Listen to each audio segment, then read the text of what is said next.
Wito huo umetolewa katika muhadhara wa kila mwisho wa mwezi uliofanyika katika kijiji cha Makuro, ambapo waumini walikumbushwa umuhimu wa kushikamana na mafundisho ya dini katika maisha yao ya kila siku. Haya mambo haya tuliopewa haya ni mambo ambayo ni muhimu sana, kila mmoja wetu anatakiwa aondoke nalo, aendelee kufikiria kila wakati kwamba nilipokuwa Makuro niliambiwa kadha wa kadha, ukaendelea nayo.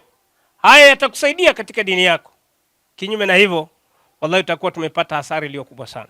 Huu mkusanyiko wa watu kutoka sehemu mbalimbali inaonyesha kwamba tunajifunza kwanza kufahamiana sisi kwa sisi, pili ni kuwa na mshikamano, tatu inaleta mapenzi makubwa, kwa sababu unapomwona ndugu yako Muislamu lazima uwe na furaha naye. Akizungumza katika hadhara hiyo, mmoja katika waratibu wa kamati ya mihadhara vijijini mkoa wa Singida, Sheikh Zuber Nkoko, ametaja baadhi ya malengo ya kamati hiyo.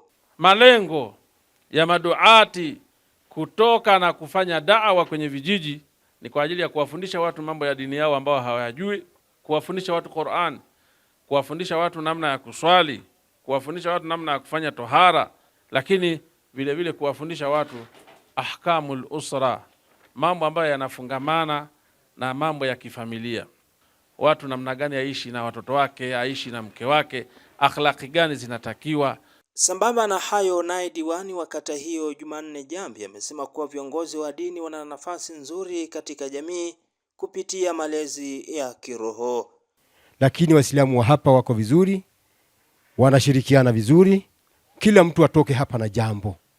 Kukutana muhadhara ni jambo lingine, kujifunza na kuondoka kwa ajili ya maisha yako ni jambo lingine pia.